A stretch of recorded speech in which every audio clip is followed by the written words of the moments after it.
Gold, trusted gold buyers. మీరు తాకట్టు పెట్టిన బంగారాన్ని విడిపించి ఈ రోజు ఉన్న మొన్న హాలీవుడ్ రిపోర్టర్కి ఇంటర్వ్యూ ఇచ్చారు కదా, నెపోటిజం అని. దానిపైన ఏంటి అంటే మీ ఒపీనియన్ ఏంటి అసలు దానిపైన?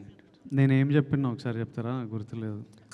అంటే ఏదన్నా డిసిషన్ తీసుకోవాలంటే వాళ్ళకి ఫాదరు లేకపోతే దాని వెనకాల ఎవరన్నా ఒకళ్ళు ఉండి దాన్ని ఇది ఒక 6 నెలలు దాన్ని ఒక స్టోరీ ఎవరైనా చేయాలంటే దాన్ని రీక్రియేట్ రాయటం ఇదంతా చేయడానికి దానికి ఎవరో ఒకరు సపోర్ట్ ఉండాలి. లేకపోతే దాన్ని నేను ఎవరో ఒకరు బ్యాక్గ్రౌండ్ ఉంటుంటారు. నాది అట్లా కాదు, నాకు నేనే చేసుకోవాలి, నా వెనకాల ఎవరు లేరు అని. కాకపోతే సోషల్ మీడియాలో ఇదో నెపోటిజం దీనిపైన ఇలానే వచ్చింది మొత్తం కూడా. ఇప్పుడు మీరు మీ ఫాదర్ జర్నలిస్టా ఆర్ మీరే ఫస్టా? నేనే ఫస్ట్. ఇప్పుడు నాకు కొడుకు వచ్చి వాడు యాక్టర్ అవుదాం అనుకున్నప్పుడు వానికి నా ఎక్స్పీరియన్స్ అంతా వానికి వస్తుంది. అది వాని అదృష్టం, వాని తప్పు కాదు.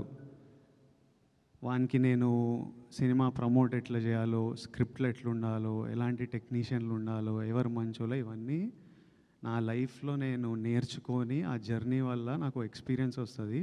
అది నా చుట్టూ ఉన్న వాళ్ళకి, నా కొడుకు వాడు యాక్టర్ అయితే వానికి పనికి వస్తుంది. అది వాని అదృష్టం. ఆ అదృష్టం నాకు లేకుండే. So what I'm saying was that I had to figure. నేను నేర్చుకోవాల్సి వచ్చింది అన్నీ. ఒక తప్పులు చేసుకుంటూ ఎక్స్పీరియన్స్ అవుతూ, ఓ ఇట్లా చేయవచ్చా, ఓ ఇట్లా చేయాలా అని చూసుకుంటూ నేర్చుకోవాలి. అది ఏ ఫీల్డ్ అయినా, నేను యాక్టర్ల గురించి కాదు, లైఫ్ ప్రపంచంలో డాక్టర్ కొడుకులు వాళ్ళకి ఎగ్జాక్ట్లీ ఏ స్ట్రీమ్ తీసుకోవాలి, ఎవరి దగ్గర వెళ్ళాలి, ఏ హాస్పిటల్లో ఎక్కడ సీట్ దొరుకుతుంది, ఏ కోర్స్ చూస్ చేయాలి, అన్నీ తెలుస్తాయి. ఎడ్యుకేటెడ్ పేరెంట్స్ ఉంటే అదొక వాళ్ళకు. ఇప్పుడు జర్నలిస్ట్, మీ కిడ్స్ జర్నలిస్ట్ అవ్వాలంటే ఎగ్జాక్ట్లీ మీరు గైడెన్స్ ఇవ్వగలుగుతారు. అది నేను చెప్పింది. ఆనంద్కి ఇస్తున్నారా? ఆనంద్కి వాడు నన్ను చూసి వానికి అర్థమైపోతుంటుంది కదా.